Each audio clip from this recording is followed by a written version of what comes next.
so a local. Married Matt, and we live with our 3 boys on a farm outside of Bullaroo.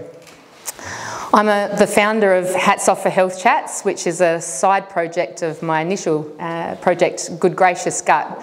I'm really passionate about rural health. I'm a rural person myself, and I really feel strongly that we should have access to similar services or equitable services that metropolitan counterparts do. Sometimes, due to sheer distance, and we can't do anything about that, we might not have the access to the tertiary hospitals as easily as what city people do. But information, I think, should be equal, and that's where my idea for Good Gracious Gut came about. I thought that more people needed to know about gut problems, and I know I'm a bit biased, but things like hemorrhoids and bleeding and diarrhoea and things like that, I thought we don't talk about enough if they are present, because it's not the usual chit-chat that's easy to talk about. And so I thought that a blog site where I could upload a few articles might be able to help that situation. Then I did realise it wasn't only gut problems that people should know about. There are other important areas of the body which we should know about, important topics. So I thought, well, what if we could create a space where we have information nights for men and women? And I'm not getting political into the men and women issues here, so please don't ask me too much about that. But I thought that it would be nice to split up men's and women's topics, have a really down-to-earth chat, if you just wanted to listen or if you wanted to ask questions, but also just to catch up with friends and enjoy good food and a few drinks. So that's where Hats Off for Health Chats, the idea came from. I can't claim I came up with the name. Damien Somerville's wife helped me out there, Ruth. I had to ask her a few questions and she quickly came up with the name. But I've been really excited to put it together. The idea's been there for a couple of years, but really only got up off the ground and running over the last sort of 6 months. Before we start, we've got some great speakers tonight. At least 3 out of 4 are really good speakers. I don't know about myself, but I've got some wonderful speakers to introduce later on as we go. But I'd just like to thank a few different groups and people that have helped me get this project up and running. So firstly, AgriFutures. I was lucky enough to receive a Rural Women's Acceleration Grant to help support the idea and get it up off the ground and running. And they've been tremendous in their assistance and mentorship. Dale and the Jacker Brothers Brewery have been fantastic to work with. You can all agree it's a fantastic location, and Dale has been excellent to work with, really supportive of the idea, and has offered sponsorship as well for the event.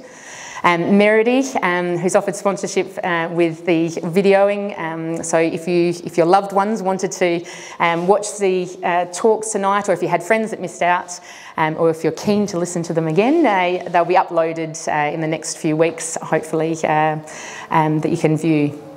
The other people I'd like to thank are Geezer, our Gastroenterology Society of Australia, and also Kerry, who's put on a beautiful spread of food for us tonight to share. But hopefully you've all managed to come early to get some food there. I think that's all my thank yous. I apologise if I've missed anyone. Because I'm the organiser, I got to choose the order of the talk. So I thought I'd get mine off the ground running so I can enjoy the last 3 speakers.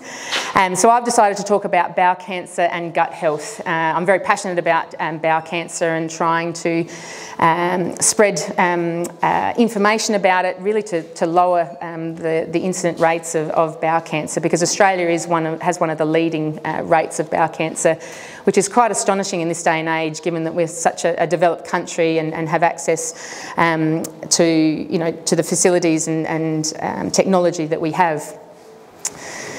We don't like talking about our bowels, which is understandable. But really, we should be able to feel comfortable in talking about any abnormality that we have, if not with our family or our friends, at least having the comfort of knowing that you can talk about it with your GP if you think that something is wrong. I'm not sure why when we have babies, suddenly everything is about poo and bodily functions, and we tend to be, sometimes quite obsessed with whether they've had poos or not had poos, and how much, and whether it's exploded or not. And then we get to the toddler phase, and then it's potty training, and we're talking about, oh, good, well done, you have a poo, and that's excellent. And then you get to my age group where they're talking about poos all the time, and I go to work and talk about it all the time, and then I come home and I've got 3 boys that are talking about it. But somehow along the track, we're happy to talk about, you know, our children's bowel functions and gut problems, but we don't like to talk about our own if it's wrong, if it's abnormal, and sometimes almost we're scared to talk about it, you know, hoping that it is normal and that it'll just go away. So I wanted to talk more about that tonight and hopefully answer some questions that people may have had or have. So what is bowel cancer? Well, bowel cancer is a cancer that affects the bowel, but where is the bowel and what type of bowel does it affect? So the first diagram on the right shows our gastrointestinal tract, anywhere from the mouth through the esophagus, stomach, the small bowel leading onto the large bowel on the right, where your appendix is, if you haven't had that taken out, going up the right side, under the ribs and down the left and out through the rectum and the anus. So your large bowel looks like that. And that's where what bowel cancer affects. It affects the colon or the rectum, so you often hear it referred to as colorectal cancer or rectal cancer. Cancer is an abnormal growth in the lining of the intestine, of the colon or the rectum.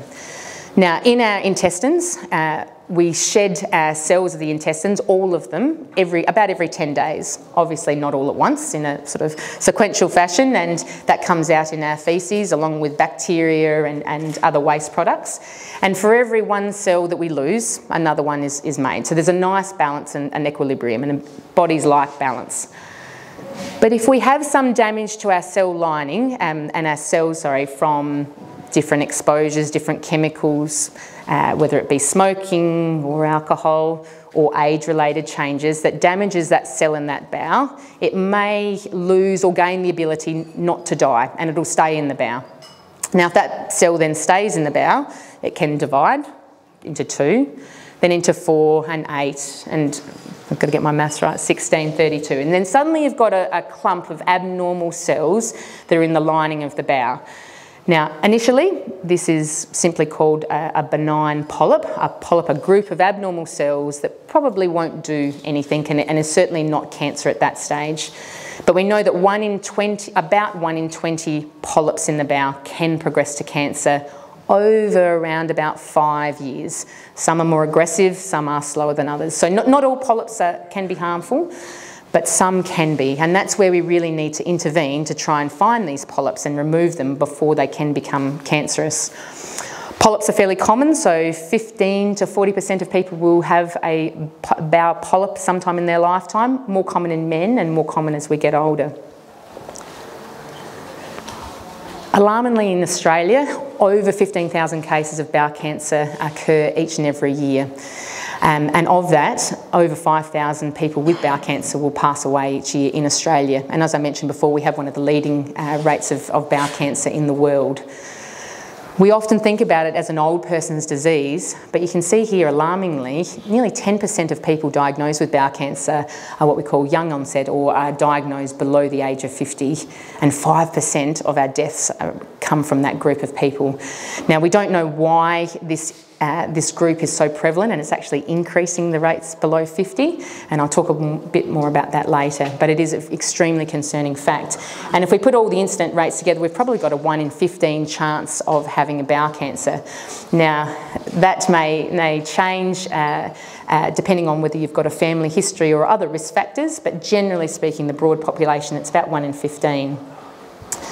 So just going back to polyps, as I mentioned, they're initially quite benign and majority won't cause cancer. And often they start off very small, so a couple of millimetres in size. But with time, they might develop more and more mutations and damages to the cell's DNA. So then they grow a little bit more, and they grow a little bit more, and then they might take on other advantages to those cells that allow them to feed off of blood vessels and get more nutrients. And then eventually they're more and more capable of becoming a cancer and then possibly even then spreading.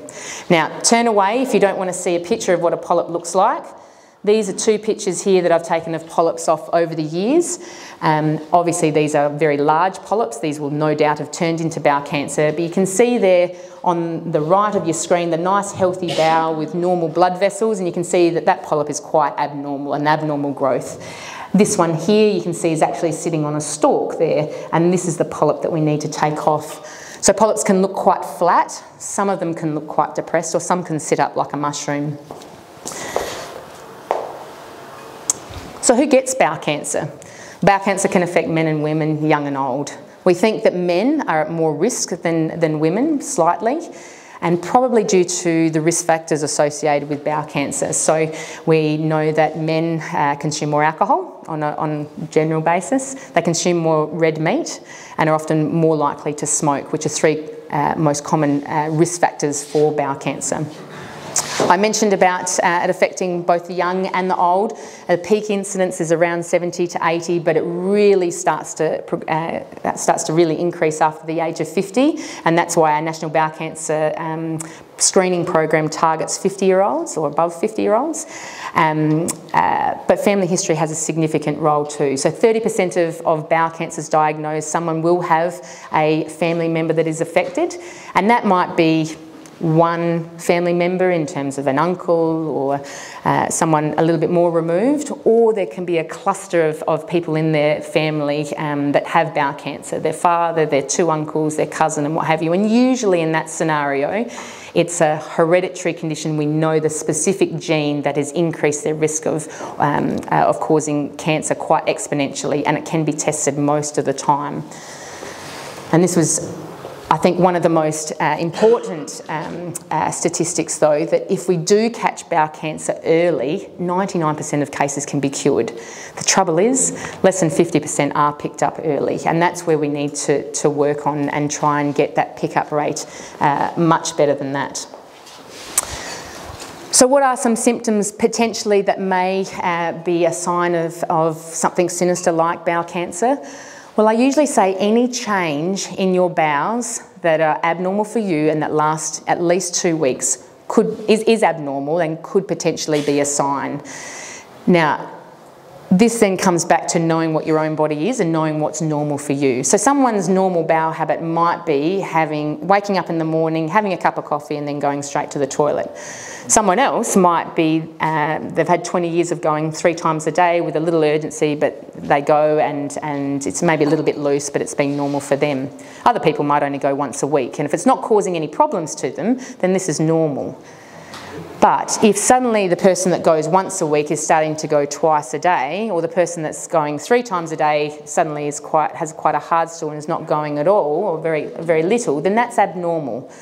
There's been a lot of gastro that's been going around the mid-north, so obviously that's something that only lasts for a short period of time usually.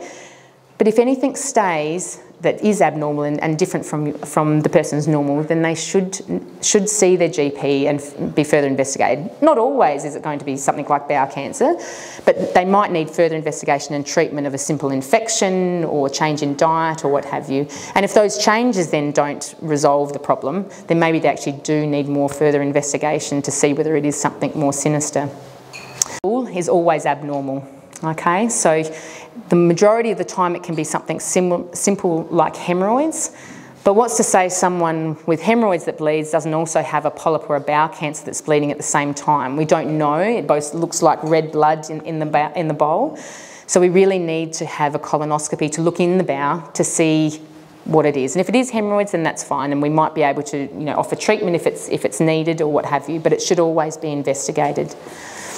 A change in the shape of the stool can be important, so stringy stools that last for over 2 weeks possibly is a symptom. Having abdominal pain or swelling, and having a pain or a lump in the anus is also something that should be considered to have a chat to the GP about and further investigated.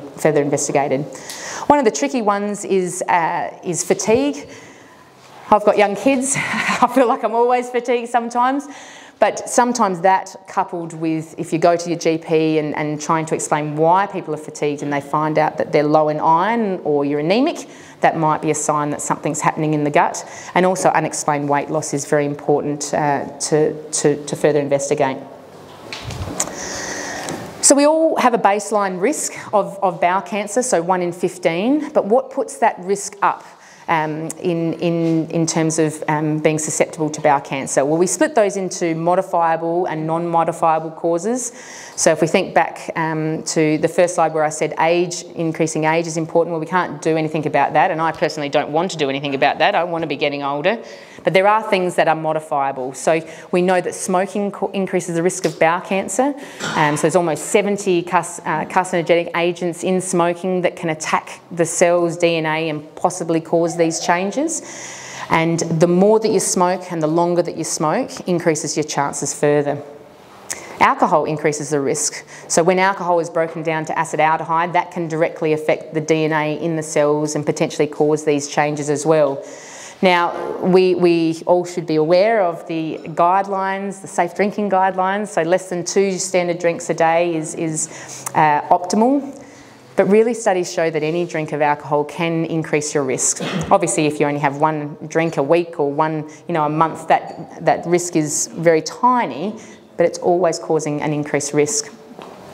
Obesity is another thing, so particularly increasing your abdominal girth, size, increases the risk. So people that are obese have insulin resistance, but in the terms of similar to diabetes, and that insulin resistance causes a lot of secretion of hormones that can act like growth factors and can alter the cells.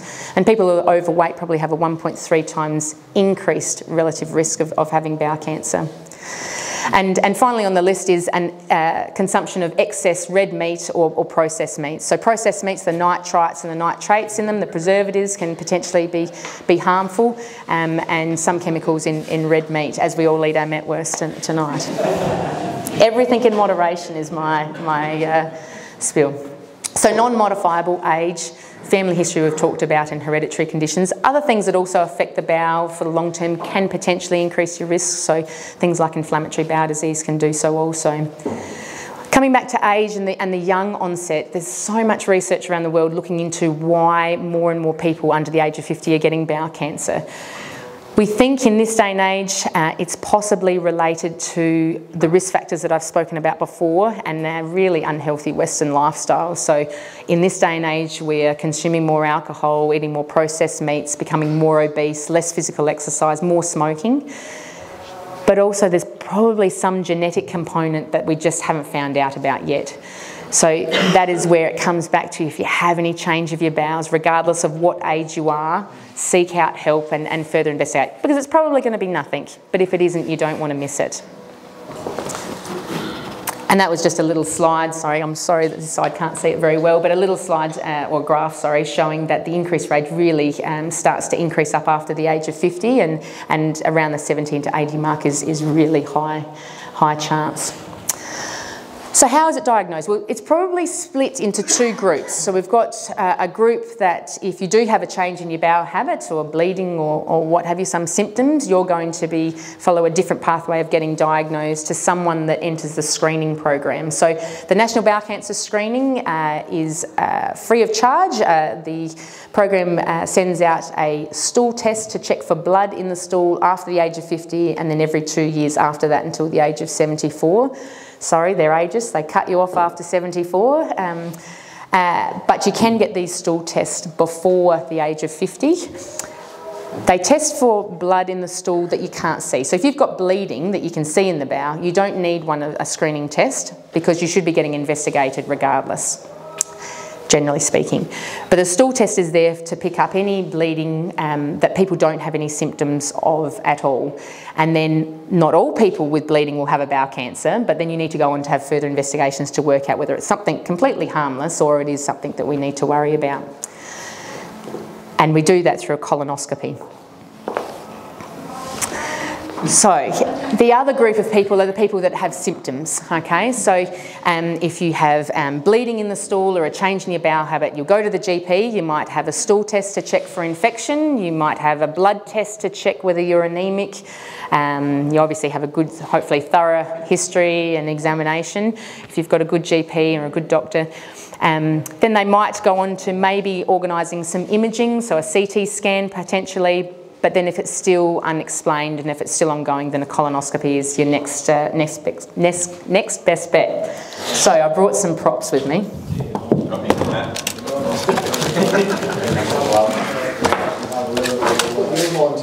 So, this is a colonoscope. Any volunteers? The nurses were very nervous with giving this to me on Thursday because, as you know, Sophie, they're very expensive, and so yeah. So this is what I use when I'm in theatre doing colonoscopies. Okay, this is hooked into a machine up here. Fibre optic cable. I have a light source, and I've got 2 dials on the left here that I can move up and down and left and right. And I've also got torque there. So I think, like many professions use this, plumbers use it and mechanics use it, and I'm sort of one of those in a roundabout kind of way. So I'm going all the way around the large bowel to try and find out what the cause of the bleeding or the diarrhoea or what have you. I've got a port or a channel here which goes through all the way through here. So there's a light source here but also a channel, or 2 channels actually. I can suck up things, but I can also put an instrument down to cut off any polyps or take biopsies. So I take polyps off. It's a little, what we call a snare. It's just a little wire that is quite sharp and that we can just cut them off there and then. And we're talking millimetres in the majority of time. But that's what it is. I don't use all of it. It doesn't usually go all the way in. Most of the time it's about 70 centimetres. But it's a pain-free procedure. You won't get a few jokes. It's a pain-free procedure. You're under an anaesthetic. It takes about 20 minutes. The worst part about it is your bowel prep at home, and you're in your comfort of your own home for the clean out. And I know that no one likes them. I really understand that. But if it's the sake of finding and picking up a bowel cancer early, to me, I think that it's a no-brainer. So that's how bowel cancers are diagnosed. After that, if a bowel cancer is diagnosed, then we usually need some more investigations after that, and that might include imaging, so a CT scan to see whether the bowel cancer has spread, and maybe some more blood tests looking for certain hormone changes and markers. All that information is then put together to give, one, the diagnosis, but also the stage of the bowel cancer. And the stage is very important in terms of early stage or latter stage, because it gives us a good prognostic estimate. If it's picked up early in an early stage, there's a good prognostic markers, and then you're likely to survive if you get the appropriate treatment. After a diagnosis is made, all of that information is then usually sent down to a tertiary centre, and a multidisciplinary meeting is then formed. So you've usually got gastroenterologists, the surgeon, this is usually after surgery has taken place, sometimes before or sometimes both. And the surgeon, the pathologist that's looking at underneath the microscope, the radiologist that's looking at the films, and then the cancer doctors, so the chemotherapy oncology doctors and the radiation oncology doctors. And they sit down and look at it case by case and work out what the best treatment is to give the best prognosis. And that usually involves surgery, possibly chemotherapy or radiotherapy, which are the traditional, what we call adjunctive therapies used. But there are some also newer ones with immunotherapy and targeted therapy. So that is if you get bowel cancer or if you have it. But I don't want people to have it. I want to prevent it, okay? So how do we reduce our risk of bowel cancer? One is reducing those modifiable risks, and the second one is utilising the National Bowel Cancer Screening Program. So as I said, this is a program free of charge that should be sent out to you in the post after the age of 50, a great 50th birthday present. In America, though, the research suggests that they've actually changed their guidelines and brought it back to the age of 45.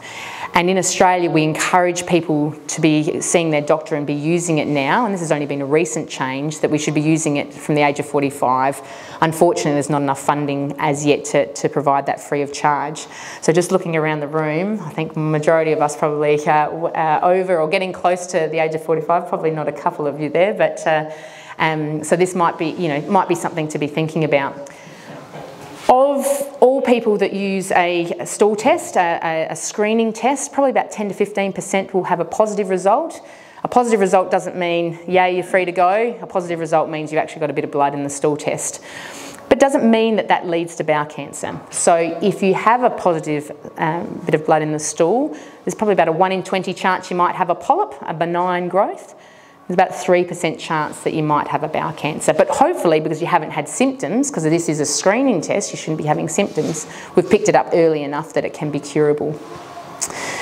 The bowel screening test, if you haven't ever done it, is 2 stool samples on consecutive days.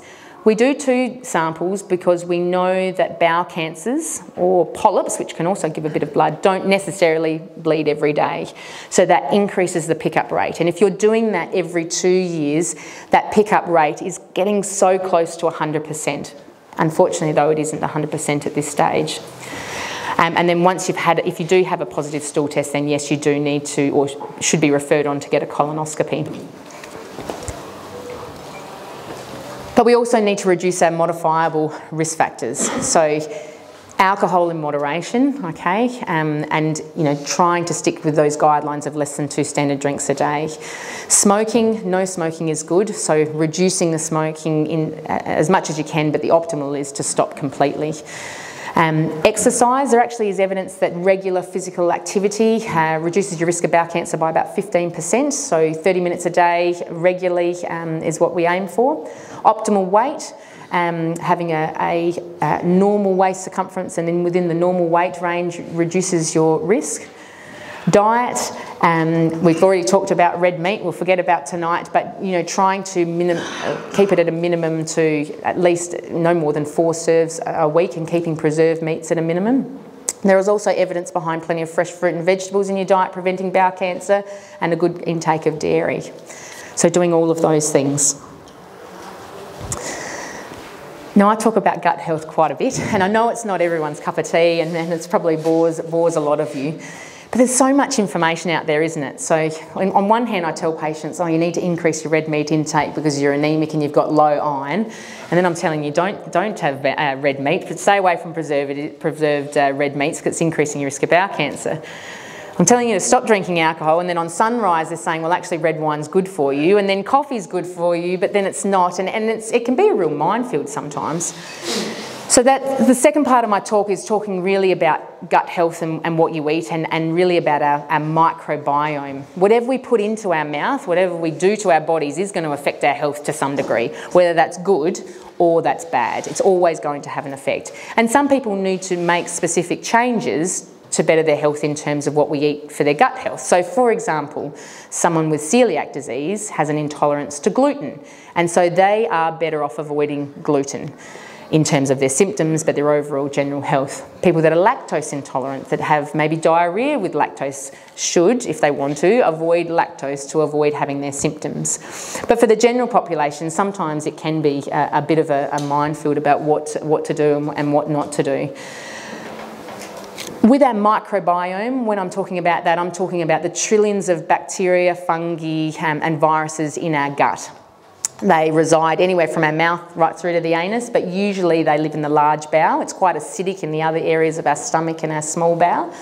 And if we had to look at how many cells this microbiome takes, it's about 50% of our whole body cells are made up just in our gut microbiome, which I think is amazing. Maybe you don't share that with me.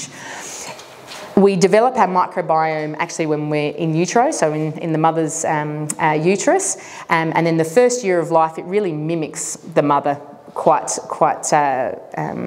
identically. But obviously factors like the foods and environmental exposures then start to change that, and you've probably fully developed your microbiome by about the age of 3. Obviously the microbiome is going to fluctuate throughout your life depending on the foods that you eat, diseases, medications, stresses, and a lot of different things. And we often think, as I said before, about the foods that we eat changing that microbiome, the good versus bad bacteria. One day we will be able to give a stool test that can print out exactly what levels, thousands of levels of different bacteria and gut fungi and viruses, and then print out exactly what pill you need to take to fix your microbiome, but we don't have that at the moment. So diet is the best thing that we've got. And it is really important not only for gut health. A lot of research shows that the gut microbiome has a lot of effects on our other bodily systems. So our immune function, cardiovascular disease, mental health, so linked to depression, and also linked to diabetes. Linked to obesity. So it is extremely important. If we had to look at generally what the best optimal diet that we would advise for the general population, it's probably the Mediterranean diet. So plenty of fresh fruit and vegetables, nuts and seeds, legumes, some white meats, but minimal red meat and processed foods and processed meats. And so that would be sort of the most optimal diet. But really, it is quite confusing, and it's changing every decade. And I wish I had the link that I could find. There's a video of a couple doing a bit of a skit over the decades eating eggs and bacon. And, you know, the first decade they eat eggs and bacon because it's really good, you know, strong protein, gives you energy. And then the next decade she takes the eggs away because eggs are bad for cholesterol. And then she gives the eggs back but takes the bread away because it's gluten intolerance. And it is quite funny because our research is ever evolving and things are changing. But I think just a well-balanced, everything in moderation approach is probably the best approach we have, and not cutting out certain food groups unless it's specific to you is probably the most ideal diet. So I'll leave you with this one because you're all nodding. You know what I'm talking about. But yeah, that's the end of my talk. I will introduce the next few speakers shortly. We'll probably have about a 5-minute break between mine and the next speaker. Then we'll have a half-an-hour break and then the final 2 speakers. So you've got time to go and get a drink. But does anyone have any questions about bowel cancer or gut health? What about hot foods? Yeah, not specifically. Yeah, not you're talking about spicy food. Yeah, not causing, you know, damage specifically to the cell's DNA and causing cancer. It may cause symptoms for certain people, but no research to show damage. Yeah. Yeah. So is there anything specific we can eat to improve our gut health? So I think coming back to plenty of fresh fruit and vegetables and a well-balanced diet, the Mediterranean style diet. Yeah, so there's a lot of evidence behind that in terms of the gut microbiota. Still, the research is out in general, you know, to give us specific guidelines, but it is thought to be beneficial. Whether it's for some people then causes symptoms of sort of more of an irritable bowel sometimes, that might be the case. All those tablets with little, billions of in each capsule. Yeah, like probiotics and prebiotics and postbiotics, and I think they're on the right approach. They do have the right idea about promoting good healthy gut bacteria, but we're talking about 40 or 100 strains, and in actual fact, in real life, we've got over thousands of strains, and the proportions might be needed to be tailored to individuals. So it might work for some person, but then not for the other. So why is it different? So the right idea, and for those that it does work, then that's great, but it isn't for everyone. Yeah. Good.